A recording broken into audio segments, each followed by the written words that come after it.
Սիրելի ունկնդիրներ, Armix News-ի եթերում ժամանակի ձայնը հեղինակային հաղորդաշարի հերթական թողարկումն է։ Դիմում եմ այն մեր բարեկամներին, ովքեր նոր են սկսել հետևել մեր ալիքի թողարկումներին, խնդրելով նրանց սեղմել զանգակ կոճակը եւ բաժանորդագրվել Armix News YouTube-յան ալիքին։ Այսօր մեր տաղավարում է Ազատ Արշակյանը։ Պարոն Արշակյան, բարև ձեզ։ Բարև ձեզ։ Շնորհակալություն, որ ընդունել եք մեր հրավերը եւ եկել եք մեր տաղավար։ Ես եմ շնորհակալ։ Այսօր երևի միքս անենք, հա, մի քիչ խոսենք ընթացիկ քաղաքական կարևորագույն հարցերի շուրջ եւ մի քիչ էլ փորձենք դա համադրել ձեր անցած ճանապարհի հետ եւ փորձենք նաեւ դրանով հանդերձ ձեր ընդհանրացնող տեսակետը լսել այն ամենի վերաբերյալ, ինչպես եք դուք այդ ամենով ձեր անցյալով հանդերձ, ձեր անցյալի դասերով, ձեր անցյալի հետևություններով հանդերձ պատկերացնում Հայաստանի ապագան։ Ինչ եք կարծում այս տարածաշրջանային պատերազմը թույլ տամ ինձ ասել Իրանի դեմ սանձազերծած այս պատերազմը վերջի վերջո ինչ որ ավարտ կունենա, խաղաղություն կհաստատվի մեր այս շատ դյուրաբորբոք տարածաշրջանում, թե ոչ։ Կարող է երկար տևել, կարող է կարճ տևել պատերազմը, բայց պատերազմները բոլոր ունենում են ավարտ։ Ավարտը խաղաղությունն է։ Մենք հույս ունենք, որ դա երկար չի տևի, որովհետև երկարատև պատերազմները բանավանդ այդպիսի ռեսուրսներով պետությունների մեջ շատ մեծ ավերածություններ է բերում եւ բնականաբար նաեւ իրենց այդ պատերազմի մեջ չգտնվող երկրների համար, ժողովուրդների համար ես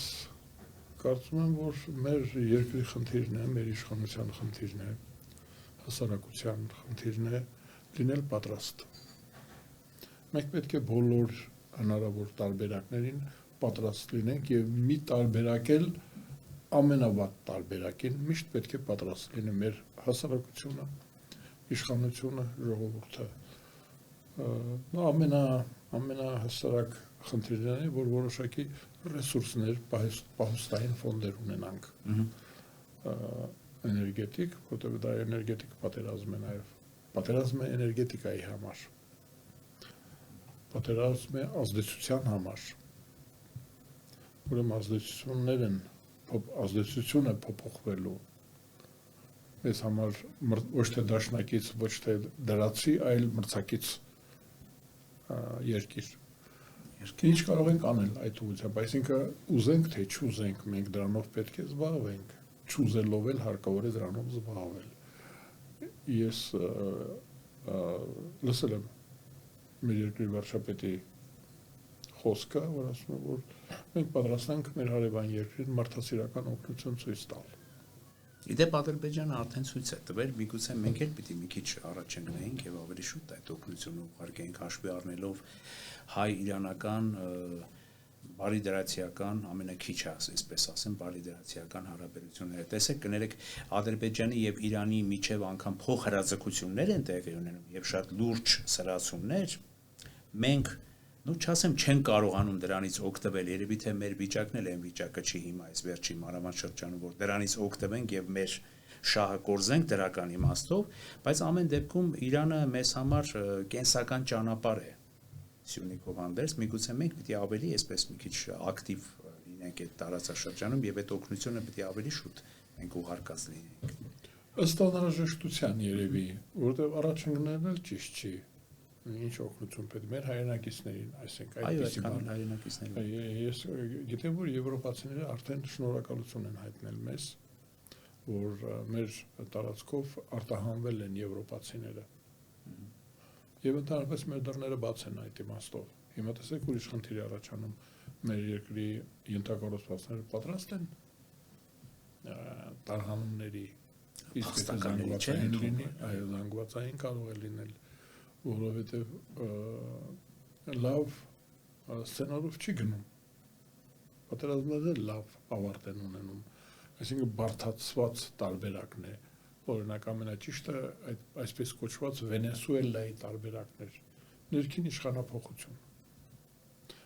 Իրանը Վենեսուելա չի։ Այո, արտաքին ազդեցությամբ ներքին իշխանափոխություն։ Կարելի է ազատորեն ասել ժողովուրդների բանտ է։ Անկախ նրանից որ նա մեր համար կենսական տարածք է, հենց դա արդեն վատ է։ որ որևէ պետություն մեր համար կենսական տարած, կենսական ճանապարհ է, անփոխարինելի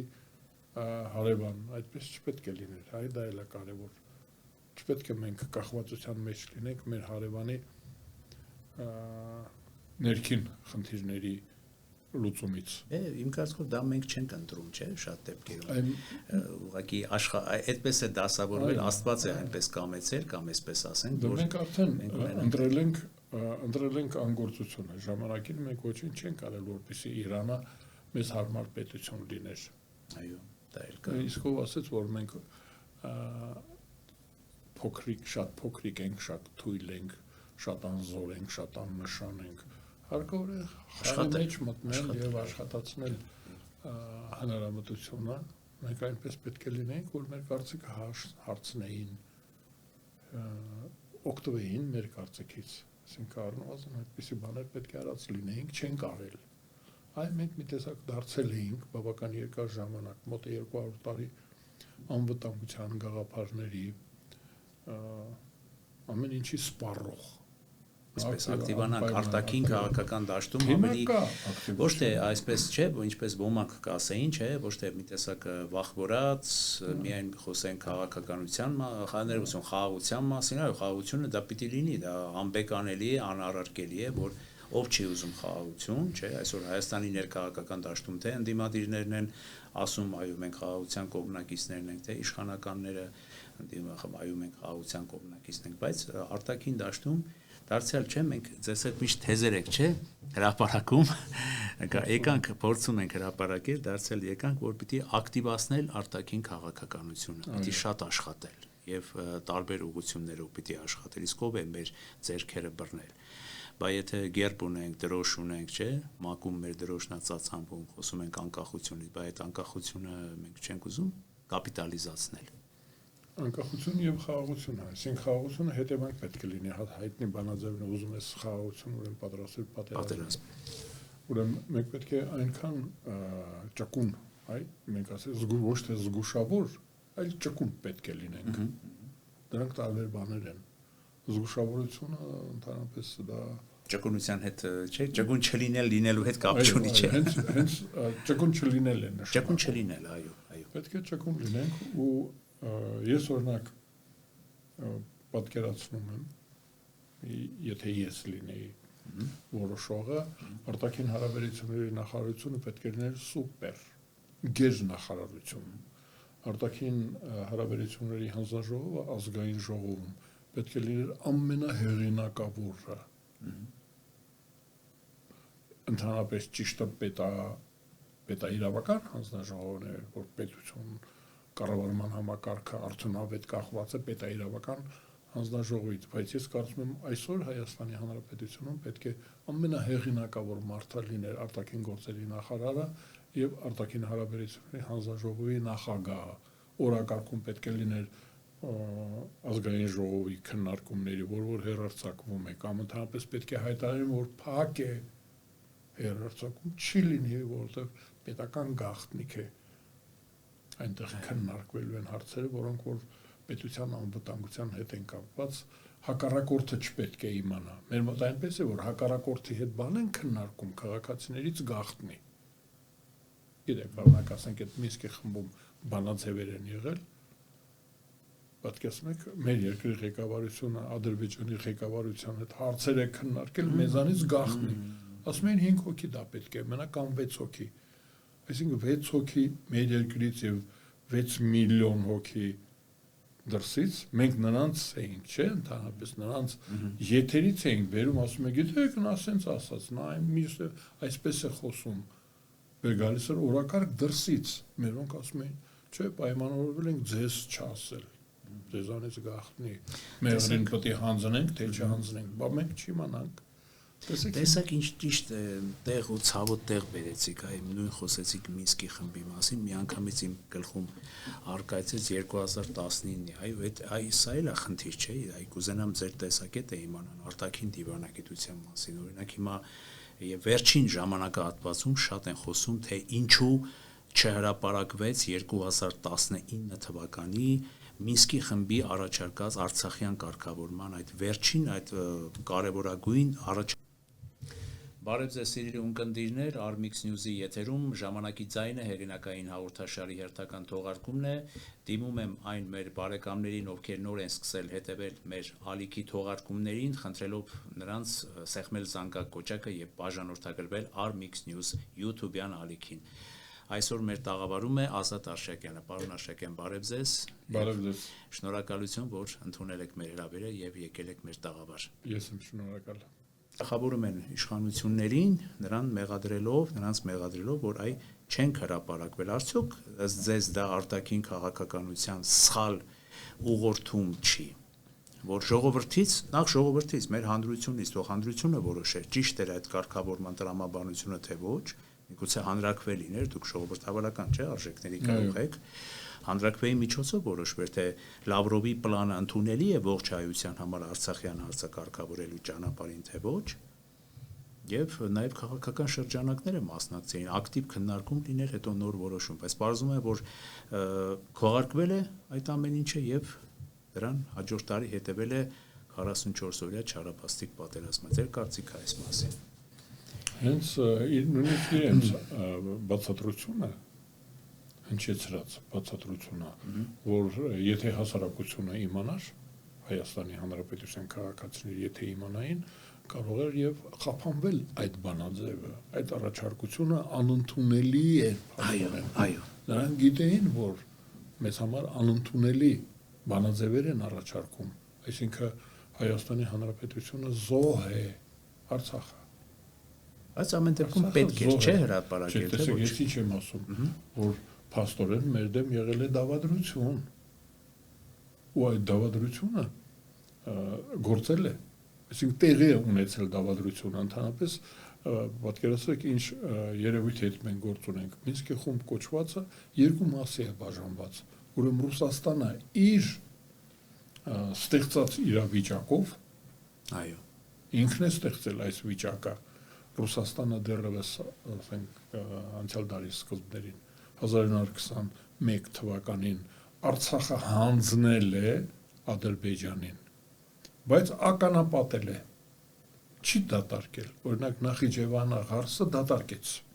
երբ հանձնեց Ռուսաստան 1921 թվականին, ղարսը հանձնեց, Վանը հանձնեց, Իգդիրը հանձնեց ու դատարկեց, կամ գենոցիդով թույլ տվեց, որ թուրքերը ոչնչացնեն, կամ համաճարակը տանի, կամ ինչ-որ հնարավոր էր ինքը տեղափոխեց Ռուսաստան կամ Կովկաս կամ Հայաստան, իր գուբերնիան, Երևանի նահանգ, այսինքն ինքը այնտեղ ինչ-որ, իսկ Արցախը թողեց, հանձնեց փաստաթղթով, հանձնեց Ադրբեջանին, բայց պայման դրեց Ադրբեջանի առաջ, որ թող ինքը մաշվելով դատարկվի Արցախը, այդ մաշեցման ռեժիմի մեջ էր, չմաշվեց եւ 88 թվին, չէ, բռնկվեց, պարզվեց, որ դժվար մաշվող էր Արցախը, չմաշվեց, ընդհակառակը, նորից նույն Ռուսաստանը պերեստրոյկայի ժամանակ օգտագործեց արդեն Արցախի այդ չմաշվածությունը եւ իր ներքին խնդիրները պերեստրոյկայի դեմ այդ գեկաչեպե պայմանական ասեն գեկաչեպե թիմը վարկաբեկելու համար ժողովրդավարությունը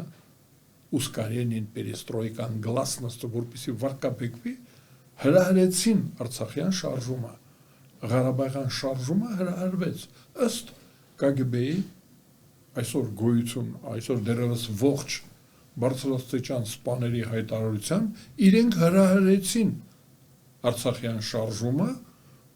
որպեսզի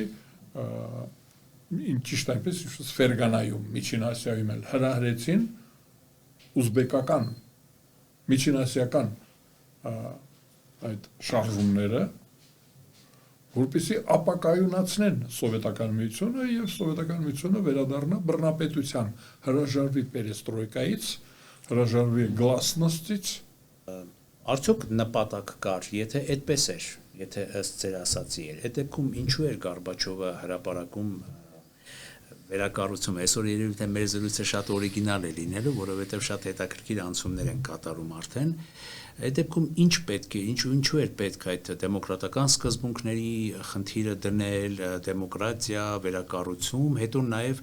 մի կողմից էլ այսպես վարկաբեկել այդ ամեն ինչը, որ այդ ամեն ինչը վարկաբեկվի, հա, ընկնենք նորից դեպի, չգիտեմ, ինչ որ ուրիշ տեղեր։ Մենք ասում ենք Գորբաչովը, բայց սովետական միությունը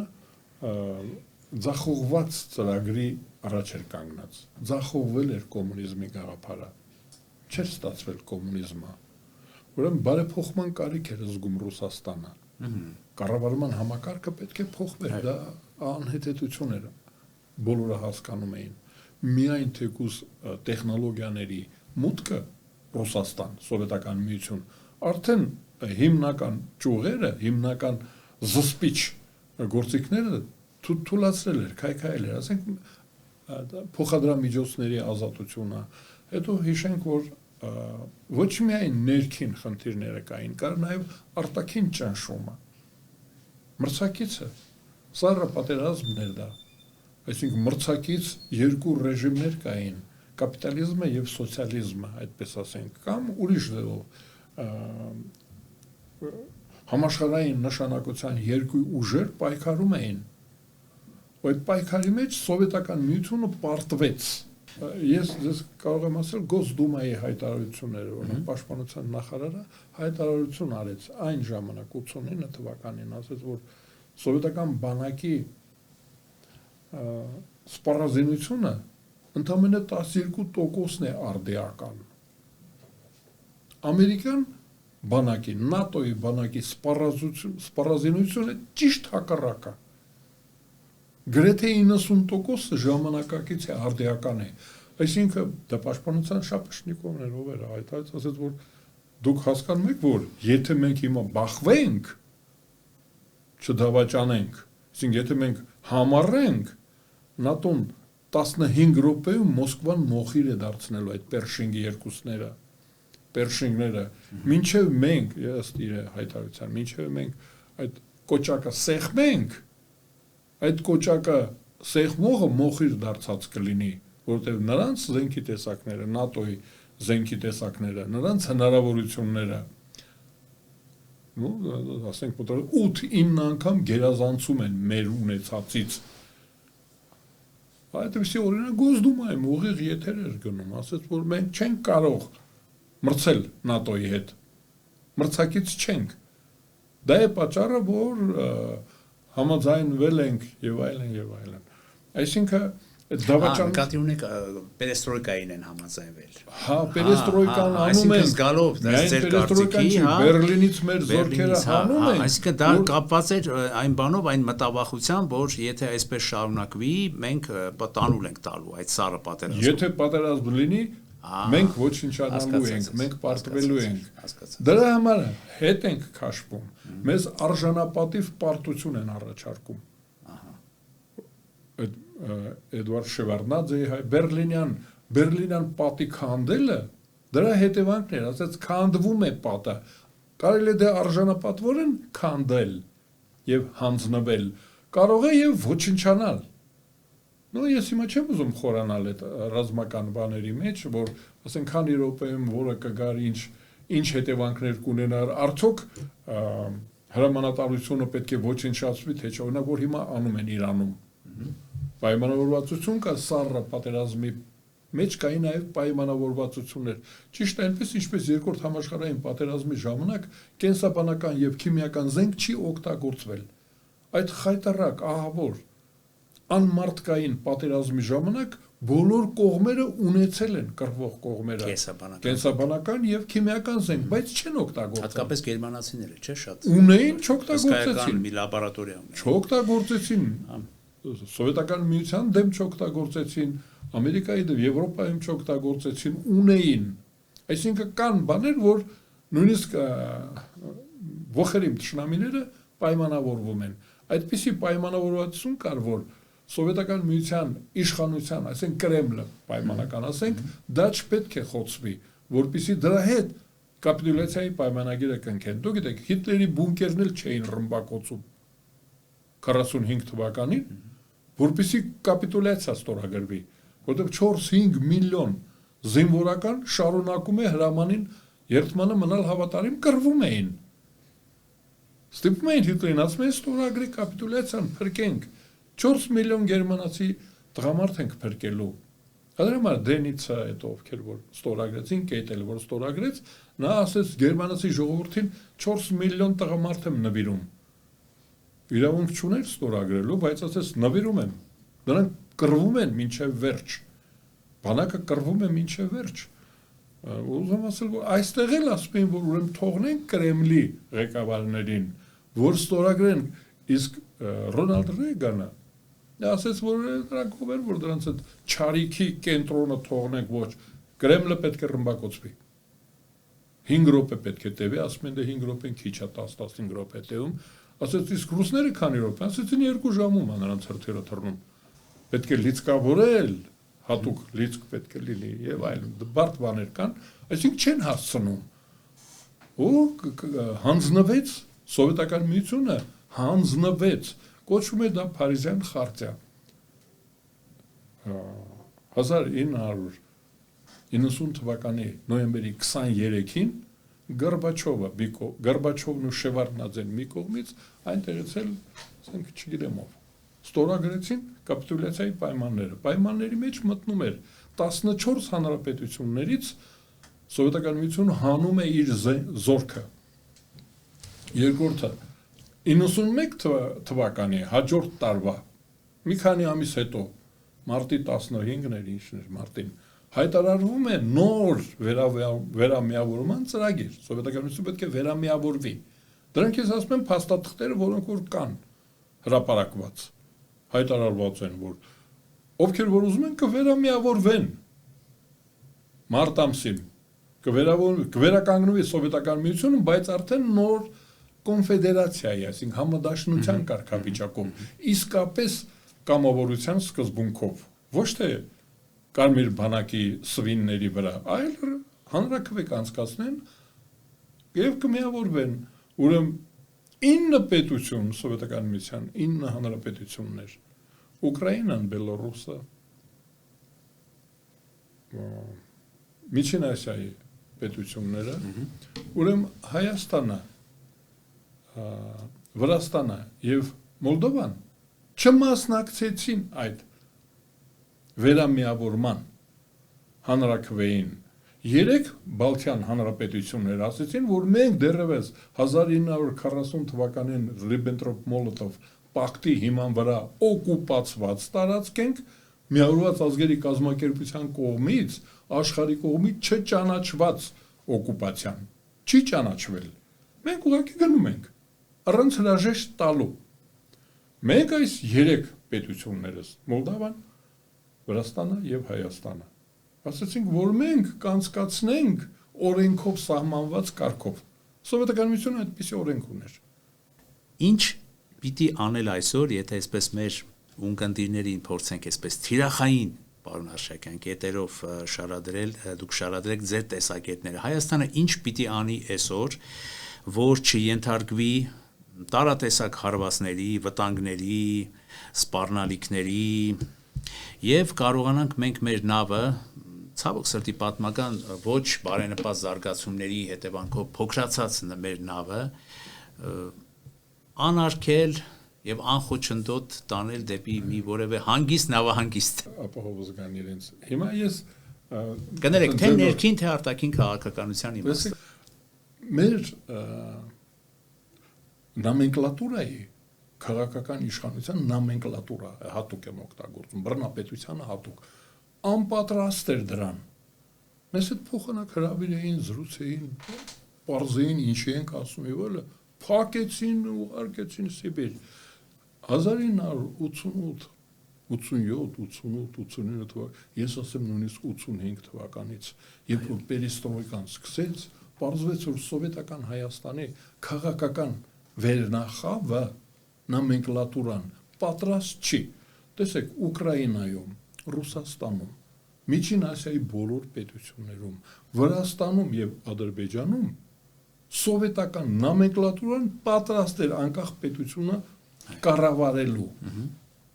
Ուղղակի դրանք բոլորը ազդեցիկ պերսեկներ էին, հա, պերվի սեկրետար։ Առաջի դեմքերն էին, որ վերցրեցին, ասեն Կրավչուկա, չէ, այնտեղ ստեղ, չգիտեմ, Շուշկևիչը Բելարուսում, դրանք բոլորը լուրջ պատասխանատու սովետական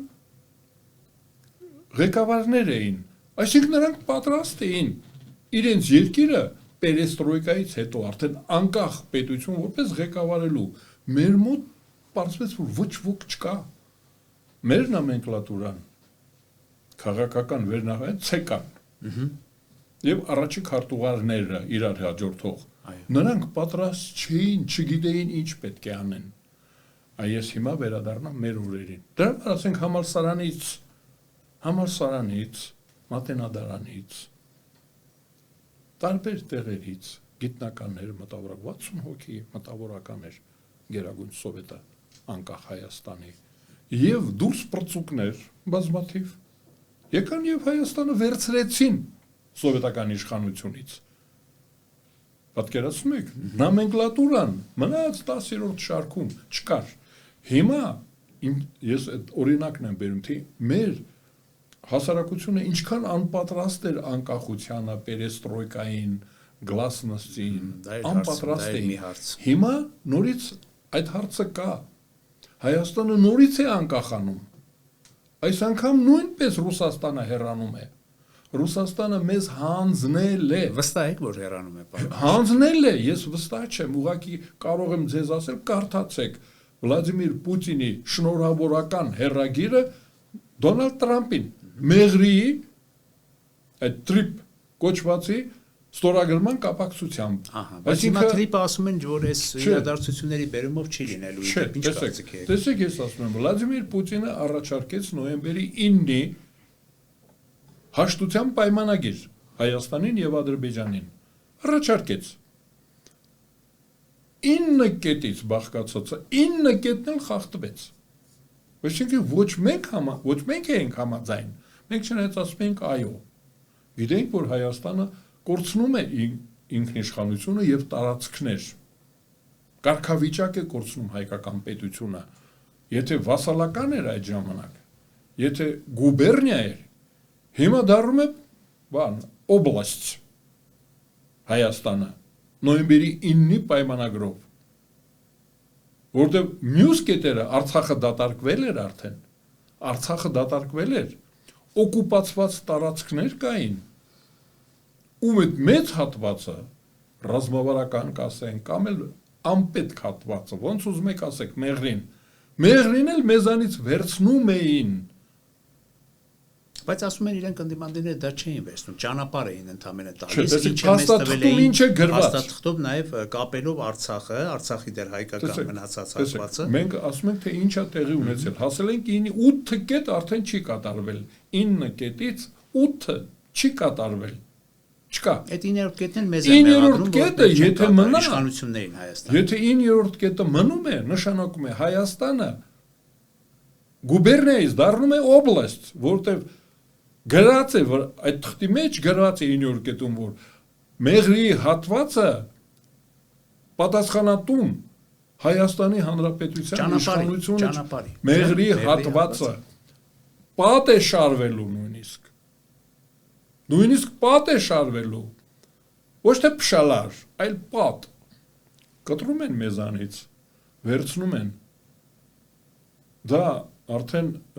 Հայաստանի որպես պետություն կարգավիճակը իջեցնում էր, հիմա պատկերացեք Տրամպը եկավ ասեց, որ ես ձեզ այլ բան եմ առաջարկում,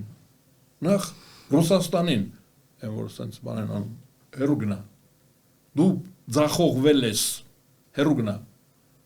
կանչեց մեր երկու երկրների ղեկավարներին,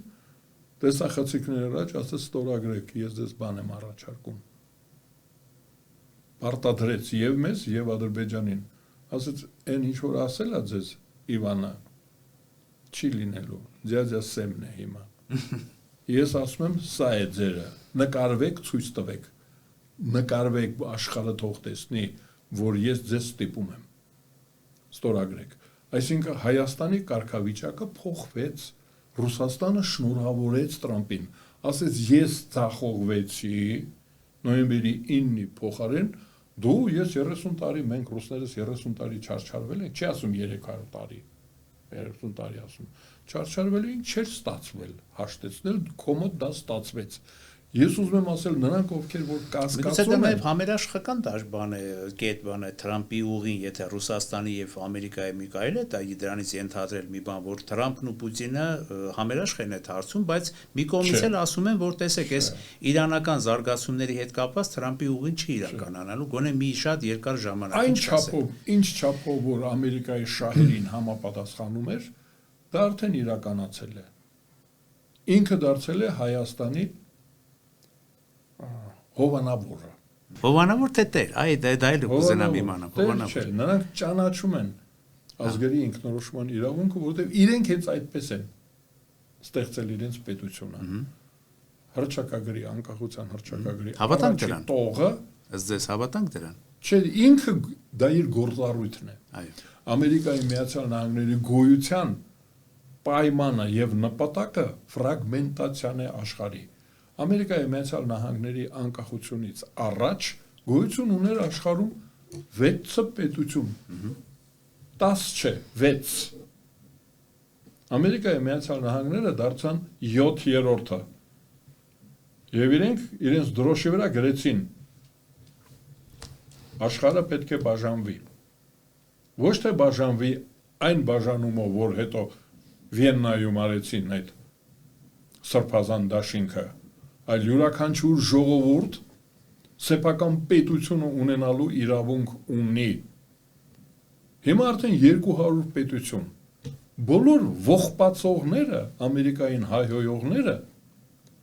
չհաշվենք օգտակար իդիոտներին, անհասկացողներին չեմ հաշվում։ Բոլոր շովինիստներն են, այսինքն ֆրանսիական շովինիստները ողբում են, որ Ալժիրը իրենցը չի, Սենեգալը իրենցը չի,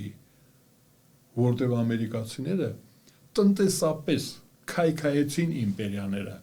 Բրիտանիան մինչև այսօր ողբում է, բոլոր տոների ժամանակ երգում է «Ռոլ Բրիտանիա, իշխիր Բրիտանիա», երգում են։ Միայն երգով կա իմպերիան բրիտանական։ Հնդկաստանը չկա, Ավստրալիան չկա, Նոր Զելանդիան չկա, Պակիստանը չկա։ Ամերիկայի Միացյալ Նահանգների ջանքերի շնորհիվ ապագաղութացումը դարձավ համատիեզերական։ Այսինքն ամերիկացիները եկել են արդեն այստեղ։ Հանձնված էր Հայաստանը Ռուսաստանի հովանավորությանը դեռևս միջնադարում, հենց որ ռուսները դարձան պետություն, ռուս-թուրքական հարաբերությունները։ Այո, դա էլ շատ կարևոր մեզ համար։ Միջան լուսանցքում եմ ասում։ Ռուս-թուրքական հարաբերությունները շատ հետաքրքիր են։ Սկզբից Ռուսաստանն էր Թուրքիայի վասալը, գիտեք, Հորդան։ Ոսկե Հորդայի հարկատուն էր Մոսկովյան հարկատուն էր։ Հետո շուռ եկավ, ռևերսա կոչվում դա։ Հիմա թուրքերը դարձան Ռուսաստանի հարկատուն։ Այդ ամբողջ տարածքը, Սիբիրի եւ Միջին Ասիան, նրանք խփճակներն են։ Այդ թվում նաեւ օղուզ ադրբեջանցիները եւ թուրքմենները Ռուսաստանի հարկատուն էին։ Այսինքն նրանց մեջ կա այդ պայքարը, ով է վասալը, ով տերը։ Հիմա փոխվել է, ռուսներն են տնօրինում։ Դա լուրջ մրցակցության, թշնամության պատճառ է։ Բայց պարբերաբար նրանց շահերը համընկնում են։ Օրինակ Հայաստանի հարցում թուրքերի եւ ռուսների շահերը համընկան։ Հիմա այս դեպքում հենց որ Ամերիկան է եկել, Ամերիկայի եւ Եվրոմիության գալուստը Հայաստանի Հանրապետության, այդ Հայաստանի Հանրապետությունը հայ ժողովրդուն հանում է այդ թուրք-ռուսական թակարդից, մրցակցությունից։ Մեր գենոցիդները բոլորը ռուս-թուրքական մրցակցության հետևանք են։ Հայ ժողովրդի հեռանալը տարածաշրջանից, կոտորվելը, ջարդը, ասիմիլյացիան ռուս-թուրքական պայքարի հետևանք է։ Հիմա ամերիկացիները եկել են։ Այսինքն ռուսները հանձնեցին ռուս-թուրքական թե պարզապես թուրքական, պարոն Աշակյան։ Բարև եկաք։ Հայաստանը Օսմանյան կայսրությունում հայերը հայտարարվել էին հավատարիմ հպատակներ, ի տարբերություն պարսիկների, արաբների, հույների։ Հա, բայց լավ կոտորում էին այդ Նորից եմ հավատարիմ հավատարիմ, հավատարիմ հռոմեական սուլթանը ինք իրեն հայտարարեց նաև Հռոմի կայսր։ Ու Հռոմը մեզ հայտարարել էր հավատարիմ դաշնակից, բայց որ Երուսաղեմը տվեց, Բա թող օգնեն եվրոպացիները, այդ ինչի չէին օգնում, որ բայց այդ ձեր ժամանակ Նուբար Փաշեն, բա այդ արտոնությունները, որ հայերը ունեին, որովհետև հայերը հույն չէին, արաբ չէին, պարսիկ չէին, մրցակից չէին թուրքերին։ Թուրքիայում ճիշտ այնպես ինչպես Ռուսաստանում։ Թու ռուսները այն ձևով որ իրար են կոտորել, երևի մեզ չեն կոտորել։ Այն ջարդերը, որ քաղաքացիական պատերազմները, որ ռուսները իրար նկատմամբ են արել, պատկերացրեք ինչ ես մի հատ թիվ ասեմ, ուրիշ անգամ եմ ասելու։ 600,000 ինժեներոտեխնիկական անձնակազմ գնդակահարվել է տրիբունալով 1917 թվականից մինչև 23 թիվը։ Ինժեներոտեխնիկական անձնակազմը Կարմենները գնդակահարում էին գործադուլի պրոֆմիության, արտմիությունների կազմակերպման պատճառով ինժեներներին հավաքում գնդակահարում են, որովհետև սրանք ասում են ռոճիկը քիչ է, կամ չգիտեմ ինչը շատ է աշխատացնում կարմիրները, բոլշևիկները գնդակահարեցին կեսին դրա 300,000, ուղիղ 300,000-ը գնդակահարել են կոլչակ-մոլչակը, սպիտակները, սովետների պատճառով, սովետները 1905 թվին են ստեղծվել, բոլշևիկները չեն ստեղծել, սովետներ, այսինքն դրանց էլի բանվորական աշխատավորների, այ պրոլետարիատի շահերը պաշտպանելու համար գնդակահարում են հատուկ ինժեներներին, տեխնիկներին, ռուս մտավորականներին տեխնիկական։ Դուք պատկերացնում եք մինչև հիմա ռուսները այստեղ կա մի բան ձեր սրահում ստուդիայում գրիչից թղթից սկսած, որ ռուսական ծագում ունի, սարքավորումների մասին չեմ էլ խոսում։ Մինչև հիմա ռուսները չեն կարող խոսափող արտադրել։ Այ հիմա որ մերոնք նայում են մեր հետևորդները մեզ, դրանցից ոչ մի բան ռուսական չի։ Այ ոչինչ ես ուզում ասեմ, եթե ռուսները այդքան անողոք են իրար նկատմամբ, բա մեզ ինչի պետք է խնայեն, հենց որ երբ որ մենք թուրքերի մասին խոսում ենք, թուրքերը որ իրար նկատմամբ այդքան անողոք էին, արդեն ոչ հավատարիմ, դարձանք մենք ելնելով մեր երկրի շահերից, մեր մշակույթի շահերից, մենք դարձանք հակաթուրք, մենք ուզում ենք մեր պետությունը ունենալ։ Իրենք ուզում են մեզ վերացնել, որ այդ խնդիրը, որ հայկական հարցը լուծեին։ Հիշեք միայն Բերլինի կոնգրեսը, Բերլինում, Բիսմարկը, որ հակահայեր, հանրայնացին ռուսներ ապահով եք, մանդատ ենք տալի, թղթի վրա գրեցին, տվեցին Ռուսաստանին մանդատ, թուրքահպատակ հայերի անվտանգությունը եւ մշակութային ավտոնոմիան։ Ռուսները ինչ արեցին, չապահովեցին ընդհակառակը։ Իրենց ուրիշ ծրագիր մտներով եկավ։ Ինչ պիտի անենք։ Այ նոր իշխանության դաս ենք տալի։ Ես լավ մանկավարժ չեմ։ Դաս ենք տալիս։ Տեսեք ինչ է եղել։ Տեսեք ինչ ճանապարհ է անցել մեր ժողովուրդը։ Լավ ղեկավար եք։ Արեստավարժ կադրեր ընտրեք արտաքին քաղաքականությունում տեսեք հայտարարում է ազգային անվտանգության ծառայությունը թռուցիկ է տպում որ գիտեք դիվերսանտներ են եկել հիբրիդյան պատերազմի Հայաստան թռուցիկ պատերին կապցրել են թող բռնեն եթե կան հա ասում են դու գիտեք որ եկել են Բա ինչ եք թռուցիկ տպում։ Դրանք պետք է բանտում հայտնվեն։ Այ հաշվետվություն տիր, ազգային անվտանգության ծառայություն։ Եվ իշխանություն կամ չգիտեմ։ Մեզ երկուսից եւ մեզ լսողներին,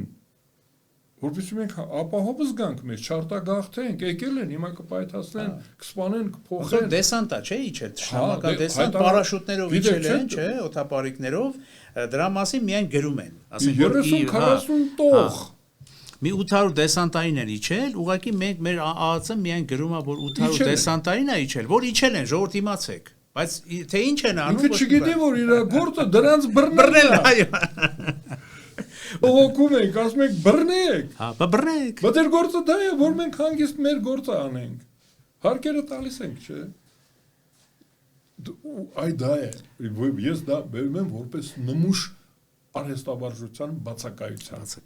Եկանք արտաքին քաղաքականությունից, խոսեցինք 2019-ի, այսինքն այս ամեն ինչը եւ արտաքին քաղաքականության ճիշտ դոկտրինը, ժողովրդի առաջ ավելի թափանցիկ լինելու, ավելի պատասխան հաշվետու լինելու ճիշտ է, հասակակից ենք։ Տեսեք, մենք ասեցինք, հետո իշխանությունը չասի չենք իմացել, մենք հենց դա ենք անում։ Մենք սթափեցնում ենք իշխանության, ասում ենք, որ դա քո գործն է, ապահովությունը, մեր անվտանգությունը ապահովի։ Այո։ Ձևը ասում ենք, էլ բռնի, բերդը ինչի։ Մենք պարոն Ռուսաստանը բոլորովին կներեք վերջին շրջանում մտադիր չի կարծես թե հեռանալ եւ ընդհանրապես իրենց պաշտոնյաների կոչերը եւ այլն։ Ամեն դեպքում 102-րդ այդ ռազմաբազան, որը գործուն ռուսականության գործուն ներկայացուցիչն է Հայաստանում, բոլոր դեպքերում այդ բազան էլ նրանք հանելու մտադրությունը չունեն, տնտեսական կապերը, զբոսաշրջային կապերը Հայաստանում այսօր Երևանի փողոցներում դուք դուրս են գալիս ձեզ հետ միասին կներեք ավելի շատ ռուս ենք տեսնում, քան թե հայ, մի քիչ եթե կոպիտ ասենք, այսինքն էդ էլ է մեր երկրին օգուտ բերում, ահագին դեսպես օգուտ տվող բաներ կան եւ բացի էդ էլ մեր իշխանություններն էլ անգամ ես հիշում եմ Նիկոլ Փաշինյանի վերջին ասուլիսներից մեկի միտքը, որ այո, ճիշտ է, հայ-ռուսական հարաբերությունները որոշակի տրանսֆորմացիայի պիտի ենթարկվեն, բայց դրանից հետո տեսեք ով զարման, գուցե նաեւ որոշ ոչ ռուսամետ գործիչների ասեց, որ հայ-ռուսական հարաբերությունները դառնալու են ավելի լավը։ Ինչ կասեք սրանով էլ գուցե եզրափակենք եւ մյուս բաները թողնենք։ Համաձայն եմ, որ դառնան ավելի լավը, որովհետեւ մեր կռիվը Ռուսաստանի հետ, մեր կռիվը չի, մենք չպետք է Ռուսաստանի հետ կռվենք։ Դենա քերիսը։ Վտանգներ կլինեն։ Չէ, դա մեր գործը չի։ Այո։ Մենք չենք կարող ասել վերկաց գնա, արի։ Իբր թե մենք կանչել էինք Պասկևիչին, հիմա էլ ասում են գնա։ Չէ, մենք չենք կանչել։ Ինքն էր եկել եւ իրենք էին որոշել։ Արևմուտքը այն ժամանակվա խաչակրած արշավանք սկսեց, ոնց որ այսօր Ամերիկայի Միացյալ Նահանգների կոնգրեսում այդ հարցը քննարկում էր մահմեդական ֆունդամենտալիզմի դեմ, տերորիզմի դեմ, Ամերիկան պետք է պայքարի։ Այսօր, այսինքն երեկվա գիշերը, ուղիղ եթեր ես նայել եմ։ Ուրեմն նրանց համար իրենք դեռևս խաչակիր են իրենց հռչակում։ Ասում են մենք պետք է քրիստոնեությունը պաշտպանենք մահմեդական ֆունդամենտալիզմից, այդ թվում Ամերիկայում ձվադրված այդ բջիջներից։ Ուրեմն դա եղել է անընդհատ։ Նրանք կռվում են մահմեդական ֆունդամենտալիզմը, մահմեդականությունը շիաթ է սունի եւ խաչակիրները։ Մենք մասնակցում ենք այդ կռվին, երբ որ խաչակիրները կորոշեն, որ Ռուսաստանը պետք է գնա իր նոյեմբերի 9-ի ստորագրությունով փաստաթղթով պետք է գա տրիպը օգոստոսի 8-ի պայմանը, հո մենք չենք արել դա։ Ռուսները եւ ամերիկացիները պայմանավորվեցին, փոխեցին թղթերը։ Ճիշտ այդպես էլ Ռուսաստանը այսօր մեր կարիքը զգում է, ոչ միայն Բաղրամյաններով, մարշալներով եւ ասենք 300,000 անձնազոհ տղամարդկանցով, Բերլին սփյուռքով, չէ, մոտ 4 միլիոն հայ կա, չէ, ես որոշակի ինչ լուրջ դեր են կատարել։ Այսօր Ռուսաստանին մենք դարձել ենք այն փոքրիկ արահետը, ծպտված արահետը, որտեղից որ ինքը ստանում է իրեն խիստ անհրաժեշտ արգելքների տակ գտնվող սարքավորումները, եւ մենք էլ ենք շահում, իրենք էլ են շահում, չէ՞։ Այն մեր տնտեսական աճը, ես գովում եմ, ասում եմ լավ ես անում, եթե ամերիկացիները մատների արանքից են նայում մեր մաքսանենգությանը, իսկ ռուսները շնորհակալությամբ, եթե Սալավյովն ու Մարիա Զախարովան ասում են, դա մեզ չեն ասում, դա իրենց ռուսների շովինիստներին են ասում, չմտածեք, թե Պուտինը հանձնել է Հայաստանը, չէ, ուղղակի մեր ուժը չի պատում, մեզանից խլել տարել են, բայց Պուտինը որևէ անգամ ասեց, որ դա չեք անում։ Ինչ Ամերիկա, ամեն մեծ խես ասում, անգլերեն ասա, թող ամերիկացիները լսեն։ Մարիա Զախարովը պետք է դա անգլերեն ասի։ Մենք ռուսերեն գիտենք, պետք չի, մենք գիտենք Ռուսաստանը ինչ կարգավիճակ ունի Հայաստանում։ Մեզ պետք չի դա ասել։ Մեր հեծելազորը չի մտնելու Մոսկվա, մենք չենք ուղարկելու։ ում հետ որ խոսում են պերշինգների տիրոջ հետ խոսեք, ասեք Հայաստանը հետ տվեք մեզ, եթե ձեզ դա պետք է։ Իսկ կտա Ամերիկան Հայաստանը հետ։ Հետ տեսնենք, կապրենք, տեսնենք։ Նրանց էլ ասենք, բա 45 թվին ուզում էր Ստալինը մտնել, այդ ինչի չթողեցիք, որ գնալ մեր հողերը գնալ։ Մտել է օրինակ Ղարաբաղ եւ Նախիջևան։ Ես որ ասեցի բարով տեսանք թե բարով եկաք։ Մի անգամ ասել եմ, չջնջեք, թող մնա։ Չեմ ջնջի։ Թող մնա։ Հիմա էլ ասում եմ, մի հատ ուշադիր նայեք, Նախիջևանն ու Ղարաբաղը նույնպես Ստալինը մտել գրավել է եւ մեզ ինչ, բա այն մյուս տարածքները Կիրովաբադը, Գետաշենը, բա Ջավախքը գրավել են, չէ՞, մեզ ինչ։ Հիմա որ 45 թվականին մտներ ու Վանը գրավել, մեզ ինչ։ Սազոնովի ծրագիրը կա։ Ազատել տարածքները, որպեսզի Ստամբուլը ազատագրված թուրքերին գենոցիդ չանենք, տեղափոխենք, ուր տեղափոխենք հայկական տարածքներ։ Մինչև այդ թուրքերը հայերին կկոտորեն, ճամփա կբացեն։ Այո, մենք չպիտի կռվենք մեծերի հետ, նաև մեծերի հետ, հակառակը մենք մաքսանենգություն։ Այո, մենք պիտի մաքսանենգությամբ պիտի զբաղվենք, մեծ տերություններին, լինի դա Ռուսաստան, լինի դա այլ տերություն, չգրգռենք, չբորբոքենք ընտեմ մեզ, ընդհակառակը աշխատենք ճիշտ, այսպես ժպտալով, չէ, կարողանանք եւ բայց նաև անկեղծ ու անմիջական լինելով կարողանանք շատ բանաձևը, ես ինքս չեմ հնարել, դա Տիգրան մեծն է հնարել։ Թող կռվեն։ Մենք շահենք։ Հրաշալի է։ Իրանց բայց հանգած չլսեն, չէ, իրանց ականջները չլսեն, որ չասեն, ես ինչ խորամանկ խաղեր են խաղում հայերս, դրանք են կռվում իրար։ Իրանք հա Մեր տանը չկռվեն, այ մեր տանը չկռվեն, այ դրա մասին հաղորդումը դրա մասին էր, որ մեր տանը թող չկռվեն։ Մեր տանը չկռվենք, դրա համար լինենք զգուշավոր, մենք իրանց օգնենք, մարդասիրական օգնություն ուղարկենք։ Այո, մենք լինենք զգուշավոր եւ խույս տանք, չէ, ձեզ հետ միասին խույս տանք լիքը արտաքին վտանգներից, որոնք այսօր ցավոք սրտի կան։ Մեր գլխավերևում կախված միշտ լինելու են, որովհետև շատ լավ, շատ բարվոք տարածաշրջանում, պարոն Արշակյան, եթե կամազայում եք, չենք ապրում ցավոք սրտի։ Բայց ոնց որ ասում եմ, մենք չենք ընտրել, էլի, մեր հաջորդ հանդիպմանը կվիճենք։ Հաջորդ հանդիպմանը սիրով կվիճենք, այնպես որ հրավերը արդեն ուղարկեցի, սադրանքը տվեցինք, չէ, արդեն սադրեցինք եւ շնորհակալություն եմ հայտնում ձեզ, որ այսօր եկաք եւ կսպասենք ձեզ նաեւ հաջորդ անգամ։ Շնորհակալություն։ Եթերում ժամանակի ձայնը հեղինակային հաղորդաշարի հերթական թողարկումն էր Armix News ալիքի եթերում մեր տաղավարում էր Ազատ Արշակյանը։ Սիրելի բարեկամներ, դիմում եմ ձեզ, սեղմեք զանգակ կոճակը, բաժանորդագրվեք Armix News ալիքին եւ հետեւեք մեր թողարկումներին։ Այսօր այսքանը, շնորհակալություն, կհանդիպենք։